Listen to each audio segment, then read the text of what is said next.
La verità è che tutto quello che abbiamo pensato di sapere sull'espresso in realtà non è del tutto corretto. Il video di oggi è interamente dedicato al caffè espresso e confronteremo due mondi completamente diversi, i caffè specialty da quelli comunemente chiamati caffè commerciali. Capiremo cosa sono, quali sono le differenze a livello sensoriale e a livello di estrazione in espresso e infine tireremo le nostre conclusioni dicendo i pro e i contro di ognuno di essi. Tutto questo in questo video e adesso iniziamo! Via! Come sempre partiamo con ordine. Questo video è stato ideato, pensato e sarà dedicato a tutti gli appassionati di caffè che in questo momento hanno alcune domande importanti nella loro testa, e cioè: ma qual è il mio caffè perfetto? Da dove devo iniziare a capire quale sarà veramente il caffè che preferisco? Ora, prima di arrivare al nocciolo, però, volevo fare una bella premessa, e cioè che non sono qui, 1, per vendere nessun tipo di caffè, 2, discriminare nessuno di questi caffè. Lo scopo del video è semplicemente quello di fare cultura e farvi capire cosa questi due mondi offrono e di quanto è importante conoscerli, perché hanno tantissime cose da scoprire. Qui abbiamo un esempio a confronto dei due, uno specialty e uno commerciale. Partendo da quest'ultima, quello che dobbiamo sapere è che sono principalmente composte in miscele, e cioè l'unione di due specie di caffè diverse, una arabica e l'altra è la robusta, ma possono essere anche 100% arabica o 100% robusta. Quali sono le caratteristiche principali dei caffè commerciali? 1, sono facili da reperire perché in qualsiasi supermercato troviamo sempre dei caffè a disposizione. 2, sono sempre composti in miscele, quindi hanno l'unione di diversi caffè. Questo per standardizzare un po' il gusto e per avere una costanza di riuscita nel prodotto finale. 3, principalmente sono tostate quasi sempre in maniera un po' più scura o tendente allo scuro. Questo perché si deve accentuare che cosa? Il gusto principale, che è quello più sbilanciato verso l'amaro. 2, per aumentare il corpo e sicuramente per aumentare la crema, che è un qualcosa che a noi, per esempio italiani, piace moltissimo vedere. Ma attenzione, queste due non sono la stessa cosa, corpo e crema, ma questo è un argomento diverso che tratteremo magari in un altro video. Ragazzi, scusate un attimo per l'interruzione. Innanzitutto, se siete ancora qui e vi sta piacendo il contenuto, un like, un commento e soprattutto, se non l'avete fatto, di iscrivervi al nostro canale. Questi gesti a voi non costano nulla, ma per noi sono molto importanti e ci danno l'energia di continuare a produrre contenuti sul caffè in maniera totalmente libera. Inoltre, volevo rinnovarvi l'invito ad iscrivervi alla nostra chat Telegram, il link lo trovate sotto nelle descrizioni. Lì noi condividiamo quelli che sono i retroscena e gli approfondimenti di ogni singolo video. In più sto preparando una bella sorpresa per tutti quelli che parteciperanno a questa chat. Sarà gratuita e vi aiuterà principalmente a risolvere quelle che sono le problematiche principali legate al caffè a casa. E adesso torniamo al video. Per quanto riguarda gli specialty, invece, possiamo dire che sono innanzitutto solo ed esclusivamente arabiche. Caffè robusta specialty non esistono. Al massimo oggi un'ottima qualità di caffè robusta può essere definita con la dicitura fine robusta. Gli specialty è difficile da categorizzarli in un gusto perché hanno la caratteristica di avere delle complessità e una vastità di gusti, sapori e sentori sempre diversi. Mi spiego un pochettino meglio. Possono variare in base alla varietà che si utilizza, al paese di provenienza. Spesso vengono utilizzati in singole origini o monorigini e, se vogliamo parlare della tostatura, si preferisce averli con tostature decisamente più chiare rispetto ai caffè commerciali. Forse è meglio chiarire un po' il concetto con un esempio, ma per farlo lascerò la parola al nostro amico detective. Immaginiamoci di amare tantissimo mangiare dei mandarini e di andare ogni giorno al supermercato, selezionarne alcuni dal cestone, portarli a casa e iniziarli a mangiare. Ne mangiamo uno, poi ne mangiamo un altro, poi ne mangiamo un altro e tutto ad un tratto ci rendiamo conto che tutti e tre quelli che abbiamo mangiato sono molto simili e costanti di gusto. Hanno la stessa acidità, hanno la stessa dolcezza e magari anche lo stesso profumo. Poi un giorno capitiamo in una gita fuori porta in un campo di mandarini, dove annesso ad esso c'è un piccolo negozietto con il coltivatore che li sta facendo vedere un po' ai clienti che aveva all'interno del negozio. Capita il vostro turno, andate dal coltivatore e vi inizia a spiegare le tipologie di varietà che lui coltiva nel suo campo. Vi spiega dove le sta coltivando, la tipologia di concime che utilizza per coltivare quella specifica varietà, il momento in cui li va a raccogliere e vi dice che li raccoglie singolo mandarino dopo singolo mandarino a mano. E poi ve ne prende uno dal cesto che magari a voi non sembra nemmeno tanto bello, ve lo fa assaggiare e tutto ad un tratto avete nella vostra bocca un'esplosione di sapori, un'acidità magari molto spiccata che segue da una dolcezza straordinaria, dei sapori che voi non avreste mai associato al mandarino. Bene, questo è un esempio calzante che ci spiega un po' il mondo costante dei caffè commerciali con il mondo variegato dei caffè specialty. Ma adesso torniamo al video. Finalmente ci siamo, partiamo con la parte pratica. Partirò subito con la miscela commerciale. Utilizzerò stesse ricette, stessa macchina, stesse attrezzature, stessi filtri ovviamente. E poi adesso andremo a descrivere le singole tazze e in un secondo momento vi farò vedere uno a fianco all'altro le due estrazioni in contemporanea. Questa è una miscela 80% arabica, 20% robusta. Una fragranza che mi ricorda molto il pan tostato e la crosta di pane. Per quanto riguarda i paesi di provenienza che compongono questa miscela, abbiamo Guatemala, Colombia e per la robusta la Tanzania. Il grado di tostatura di questo caffè è per espresso ma non troppo scuro. Una crema decisamente bella, compatta, di un bellissimo colore.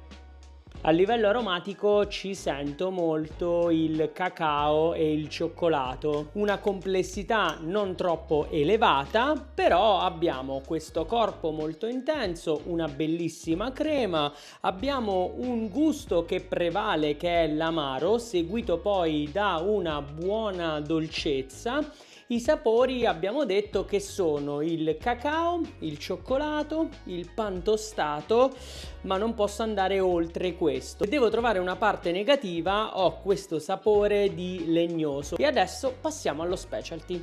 Sarà una singola origine, varietà geisha, proveniente dalla Colombia, cresciuta a circa 2800 metri. La fragranza mi ricorda molto la frutta. La tecnica di tostatura utilizzata per questo caffè è legata al mondo espresso, mantenendo comunque un colore di tostatura che tende ad essere sul medio chiaro, per sviluppare al massimo le potenzialità del chicco di caffè. Una crema decisamente più sottile ma allo stesso tempo molto compatta. Nella parte aromatica percepisco molto i sentori della frutta tendenti alla frutta tropicale. Nell'assaggio invece la prima cosa che riesco a percepire è l'acidità, quindi i gusti. Acidità prima e poi una lieve dolcezza con un pizzico di amaro. Ma sento un'alta complessità. Nei sapori principali ci sento prima tutta una parte di frutta tropicale, per poi arrivare a una frutta citrica e finire con una punta di pompelmo rosa. Quell'amaro mi ricorda molto il pompelmo rosa. Il corpo è medio basso, succoso, un'alta complessità e adesso ho tutta questa sensazione, sento anche il sapore di fragola in questo caffè. Ecco, questo è come descriverei questa tazzina di espresso. Ma adesso passiamo ai pro e ai contro e alle conclusioni. Parto subito dai pro dei caffè commerciali, che sono facili da reperire, hanno dei costi molto più bassi rispetto ai caffè specialty, sono più facili da lavorare proprio per la tostatura scura e sono molto costanti nella loro riuscita. Accentuano molto il sentore di amaro e accentuano molto l'intensità e il corpo di questi caffè. Inoltre hanno un alto quantitativo di caffeina, soprattutto le miscele che contengono robusta. Per quanto riguarda invece i contro di questi caffè, io posso dire per il mio personale gusto che spesso possono sembrare semplicemente poco complessi o monotoni. Significa che il gusto dell'amaro molto spesso prevale su tutti gli altri gusti e quindi li reputo un pochettino troppo monotoni, che tendono ad avere quello come caratteristica e basta. I sentori, magari quando troviamo dei caffè commerciali di buona qualità, sono come ad esempio quelli che abbiamo evidenziato in questo video, come il cioccolato, la frutta secca, il pan tostato, ma non mi discosterei molto da queste tipologie di sentori. Ecco, non hanno troppa complessità e per me questo è un contro molto spesso.